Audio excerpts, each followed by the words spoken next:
New York-based Human Rights Watch says it has evidence that Taliban forces have killed or forcibly disappeared more than 100 former Afghan National Security Forces personnel in just 4 provinces where the group carried out its research. What they were targeting were the people they had fought with, and many of the cases we investigated were people really on the front lines, people who were known to the Taliban in particular localities. The human rights group says it gathered evidence from over 60 interviews with witnesses, relatives and Taliban officials. The killings and forced disappearances were documented in Ghazni, Helmand, Kandahar and Kunduz provinces, but the attacks have occurred across Afghanistan. That despite Taliban promises that they would not seek revenge after taking control of Afghanistan in late August. They offered an amnesty. They have claimed this from their senior officials in Kabul. But what we see on the ground is, in fact, it doesn't apply, at least for some people.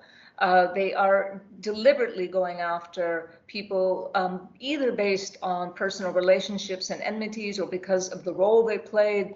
Researchers say the Taliban used employment records left behind by the former Afghan government to identify people for arrest and execution. What started out as a kind of rush maybe of initial revenge killings in the first weeks now seems to be much more deliberate too. It spread to other provinces and it seems part of maybe a strategy to ensure that there isn't any opposition remobilizing against them. The Taliban said they have dismissed those responsible for abuses, but have not provided any further details or evidence. In a speech that aired on state media Saturday, Mullah Mohammed Hassan Akhund, the acting Prime Minister of the Taliban government, accused former government officials of stirring trouble.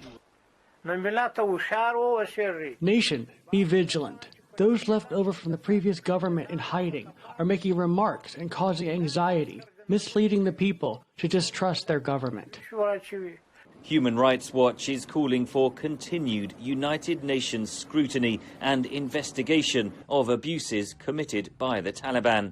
The United States, the World Bank and the International Monetary Fund froze Afghan central bank assets worth $9.5 billion and blocked cash shipments to the country after the Taliban seized power.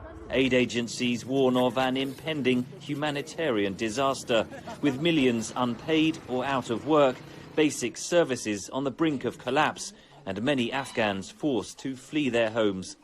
Henry Ridgwell for VOA News, London.